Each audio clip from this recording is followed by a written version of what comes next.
hypnosis was rated overall as the most pleasant experience. As far as the level of hypnotic susceptibility is concerned, the significant positive correlations were obtained with positive sequelae and dreams and unusual thoughts. An attempt to replicate Koh and Reichen's findings, as well as to secure more data relevant to hypnotic after effects topic, was made by Brenner and his associates. They administered their post-hypnotic experience questionnaire to the hypnotic as well as non-hypnotic control groups. They were able to replicate Koh and Reichen findings that hypnosis produces no more negative after effects than other non-hypnotic activities.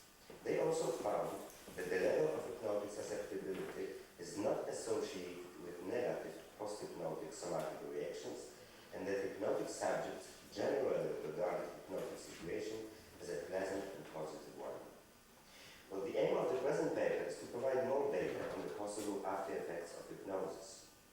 Data were secured on a sample of 267 Polish subjects participating in various research projects involving hypnosis.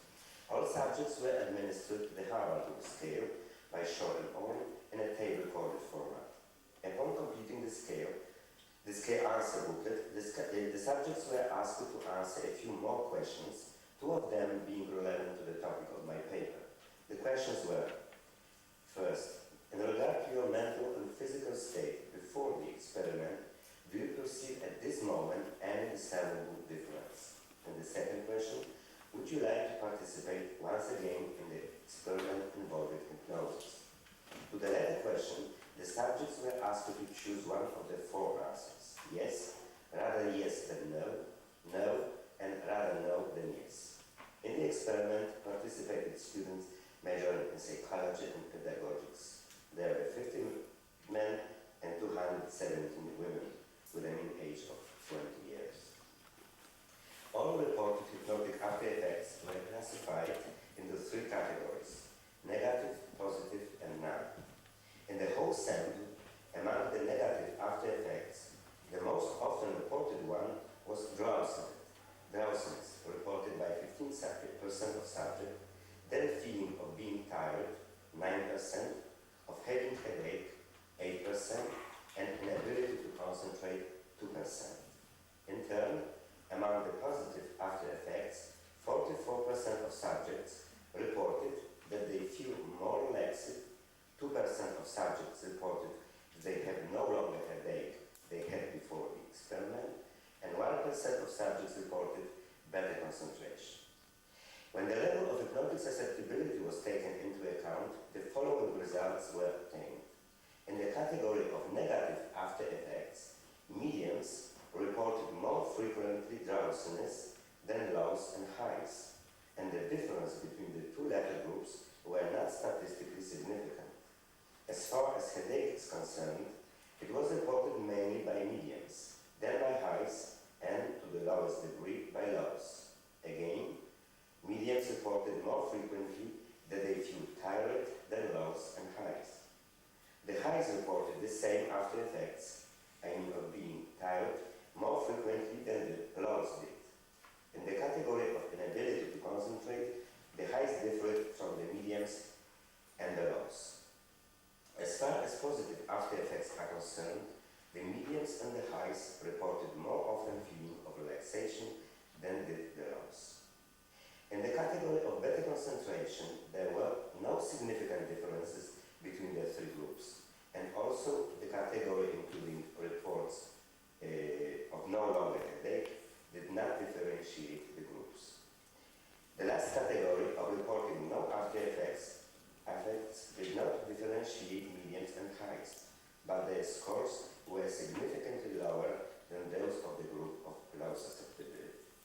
Taking the results together, it can be seen that hypnotic induction and the tasks, suggestions that the subjects were to perform resulted more often in drowsiness, headaches, and feeling of being tired in the group of medium susceptibility than in the other two groups. Among the positive results, the feeling of relaxation, no longer headache, and better concentration was also reported by the same mediums group. As far as reports of no after effects are concerned, the scores by loads differed statistically from the groups of medians and highs. The two latter groups reported less often that there were no differences. As I mentioned before, the subjects were also asked to answer the question about their willingness to participate again in the experiments involving hypnosis. Here, 99% of subjects choose the answer yes, or rather yes than not. Only 5 subjects out of 267 answered that they would not participate in the experiment involving hypnosis. All of them were of low susceptibility and reported that they would not expect to experience more in the next experiments and that they found the present experiment rather boring. Thus, despite some amount of negative after effects, a vast majority of subjects found the hypnotic situation interesting and rewarding. To conclude my paper, I would like to present a few proposals concerning further investigation on the topic of hypnotic after effects. It seems necessary to develop a standardized questionnaire that could be administered after the subject answered an open question concerning possible after effects. With an open question technique, it is sometimes difficult to categorize the subject's answer. On the other hand, however, the subjects may report experiences that they would not be included in a standard questionnaire. The other thing is that it would be desirable to take into account subjects' existing knowledge about hypnosis as well as their expectancies concerning possible after effects. The other problem concerns the control groups. The subjects, both experimental group and control groups, should be selected on a random basis. As far as the experimental group is concerned, the subjects should be randomly selected from those of different hypnotic susceptibility levels. This would undoubtedly lead to more reliable findings. It would be also interesting to find whether the subjects have a tendency to report the same or similar hypnotic after effects during the second and the next hypnotic sessions. If so, it would be important to check whether this indicates strong expectancies or rather activization of some somatic mechanisms leading both to positive and negative consequences. The data I presented today are only preliminary ones. The research on this topic goes on in my laboratory, and more comprehensible data should be soon available. Thank you very much. Thank you.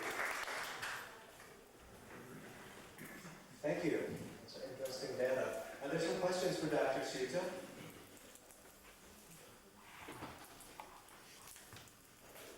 Okay, then we'll have a break. After the break, I'll be presenting some data that complements what just a short question. Sure. Do you think that the leaders of those who made this investigation, do you think that they had any influence on the after effects of hypnosis? That it depends on who performs the hypnosis or not? Well, to be true, I think that to some extent the headaches was brought about by the very uncomfortable position that the subjects took during the session, because they were sitting on chairs like this, you know. If you are to stay for 40 or 50 minutes in one position, it's very difficult. And probably it was more neck stiffness than headache as such. But it should be checked, of course. Yeah. Yes, just let me briefly comment on this. The research that I'll be talking about, we do look at we did analyze the effects of different hypnotists, and we don't get any hypnotist effects, at least in a group situation. It may be different in clinical populations, may be different in individual hypnosis. Yeah. I changed to the same subjects in the waking state as well as after subsequent hypnotic induction. They proved significant correlation of the obtained results. decided to perform the testing of waking suggestibility and hypnotic susceptibility using the modification of the Stanford Hypnotic Susceptibility Scale Form C. Our primary sample consisted of 517 medical students, 256 males, and 271 females. They were persons aged from 20 to 22 years without previous experience with hypnosis. As part of their course in medical psychology, they attend a lecture and hypnotic susceptibility. Every subject has the option to refuse to participate in the testing. However, this really was the case.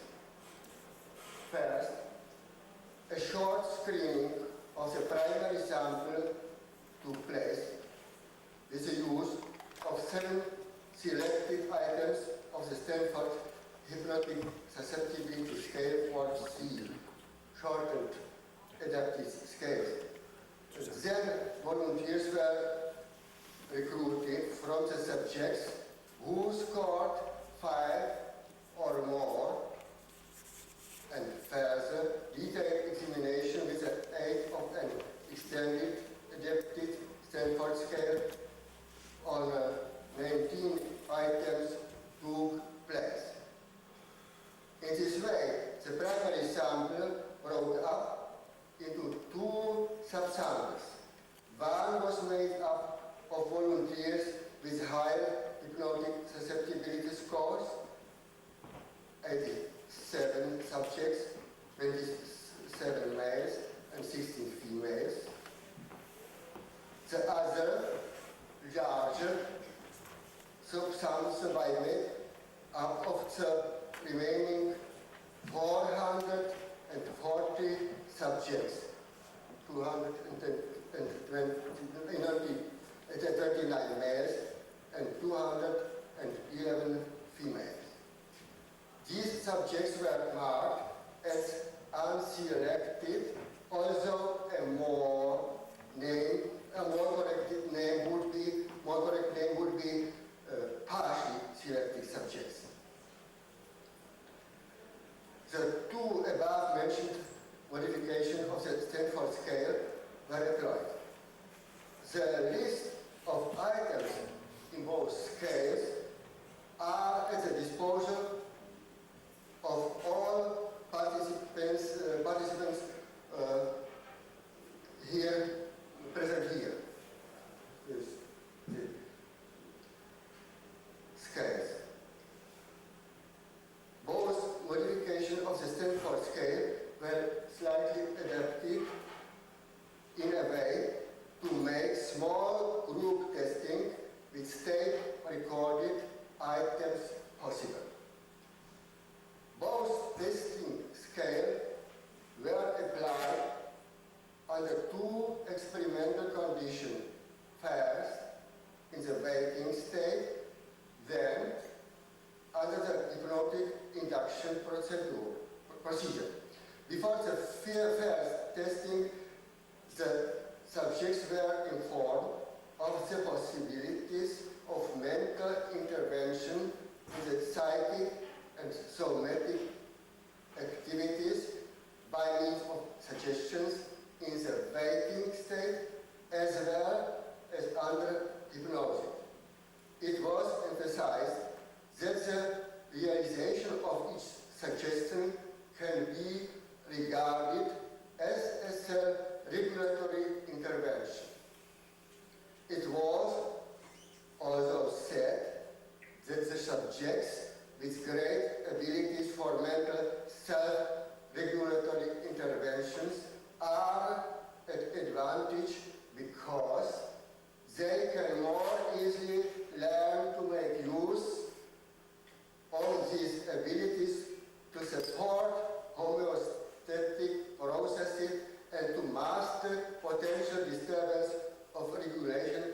psychic and somatic functions. The goal of this testing was specified as to ascertain whether there were differences between the abilities of the subjects for self-regulatory interventions in the waking state and in hypnosis. The testing in the waking state was performed without hypnotic induction. No formulation suggesting tiredness, drowsiness, or sleep were used. The subjects were asked to concentrate on the instructions presented through a tape layer and to try to experience the content of the instructions as reality. Just before the first suggestion, they were told to close their eyes in order not to be disturbed by anything. They were informed that they would remain awake during the time of their testing. At the end of the suggestion, the subject was asked to open their eyes and to make sure they were all the time in a state of full conscious self-control. In the testing under the hypnotic condition, the hypnotic induction formulations of the Stanford scales were utilized. During the testing with the extended Stanford scale, the heart rate was recorded as well. The obtained results are shown in the following figures. Figure 1 to 3 represent scores of individual items of the shortened adapted Stanford scale, form C. There are compared the scores obtained under the condition of waking suggestion, broken line columns, and under hypnosis, full line columns. In the sample of unselected subjects, males and females together, black columns. In the subsample of males, green columns, columns. In the subject of females, red columns. The difference at the 5% significance level, one dot at the 1% level, 2 dots at the 1 per mil level, 3 dots. The columns convey the number of all scoring subjects in individual items. The figures reveal that the results obtained in the waking state and in hypnosis are much alike.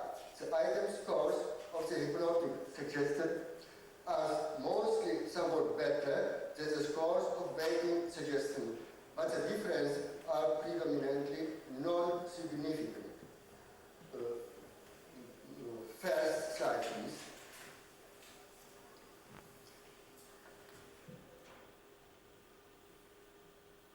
Which was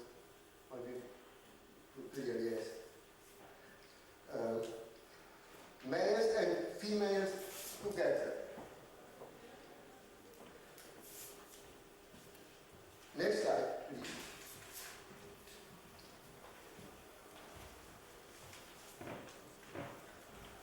The males, unselected subject. Next slide, please. Females.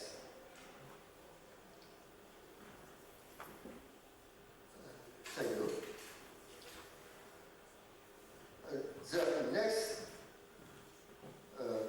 three figures demonstrate a comparison of the item score of the shortened scale between the subsample of unselected males and unselected females. The columns show the percentage of scoring subject in each subsample. The females attain higher scores than the males. The differences are mostly significant in suggestion as well as in hypnotic suggestion. Next slide, please. Yes, it is good. It is under waking suggestions. Next slide, please. Situation under hypnotic induction. Thank you. All the remaining slides illustrate the results obtained by using the extended adaptive Stanford scale in the sample of selected subjects with a total scores of 5 and more in the short scale. The figures show the same experimental situation which have just been demonstrated in the unselected sample. Item graphs of all situations are divided into 2 parts. Part A, items 1 to 10. Part B, items 11 to 90. The symbols in the figures are the same.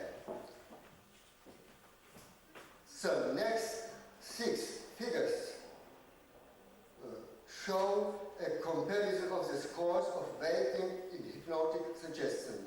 Likewise, in the shortness scale, the scores under hypnosis and in the waking state, in spite of differences found in the same items, are not very different from each other. Slide, please. Yes. Males and females together, part A. Yes. Next, please. Part, the same part B.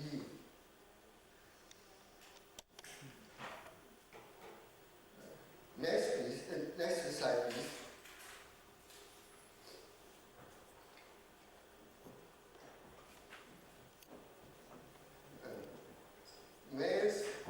Males part A, males part A. Next slide, please. Males part B.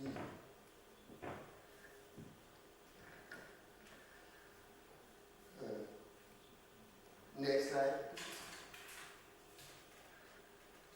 Females, part B.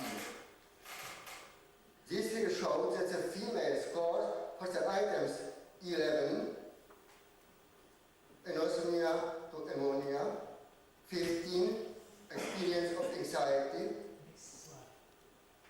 Next slide, yes. Next slide. Yes, it is here.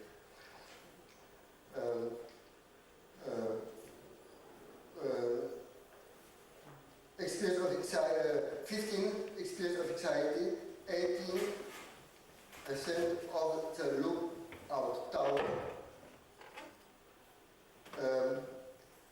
Underline the score for the items in the whole undifferentiated sample.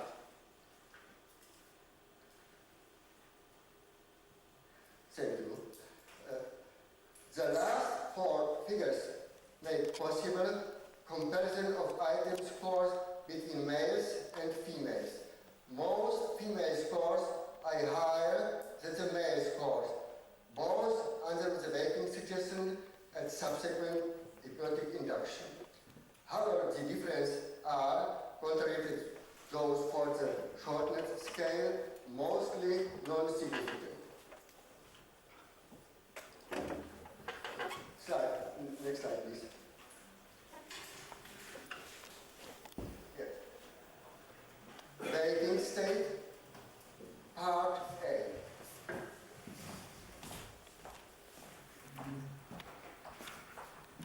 Next slide, please.